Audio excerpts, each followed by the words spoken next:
എല്ലാവർക്കും എൻ്റെ നമസ്കാരം. ഓം ശ്രീ ഗുരുഭ്യോ നമ, ഓം ശ്രീ ഋഷിഭ്യോ നമ, ഓം ശ്രീ പരമഋഷിഭ്യോ നമ, ഓം ശ്രീ പരാശക്തിയൈ നമ.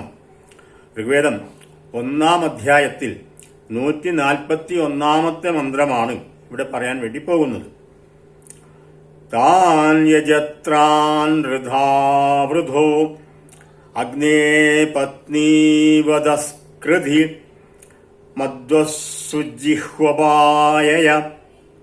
അന്വയം: ഹേ അഗ്നേ യജത്രാൻ വൃധത്താൻ പത്നീവദ കൃതി ഹേ സുജിഹ്വ മധ്വദേവാൻ പായയ.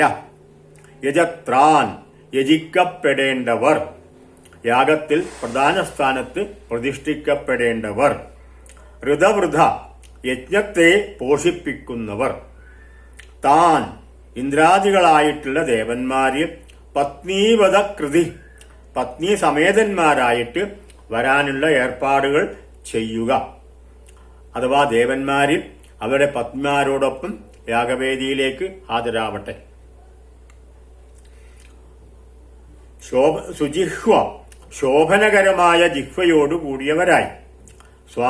സ്വാദിഷ്ടത മധ്വ മധുരമായ സോമരസം പായയ പാനം ചെയ്യാനായിട്ട് ദേവന്മാരെ ഹാജരാക്കിയാലും സന്നിഹിതരാക്കിയാലും.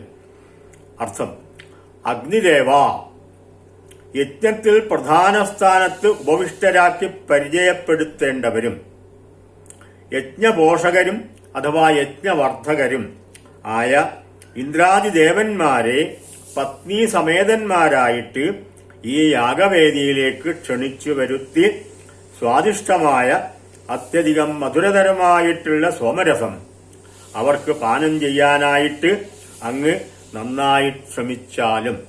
ദേവന്മാർക്ക് ആതിഥ്യമര്യാദയുടെ പേരിൽ അവരെ യാഗവേദിയിൽ ആസനസ്ഥരാക്കിയിട്ട് സോമരസം പാനം ചെയ്യാനായിട്ട് അപേക്ഷിച്ചാലും.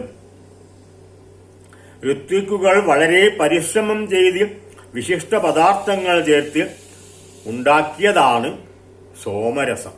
യാഗവേദിയിലെ ഒരു പ്രധാനപ്പെട്ട പാനീയമാണ് സോമരസം.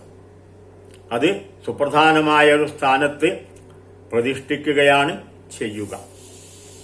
ഇതാണ് ഈ മന്ത്രത്തിന്റെ സാരം. ഈ രംഗം ഇവിടെ അവസാനിക്കുന്നു. വീണ്ടും കാണാം. നമസ്കാരം.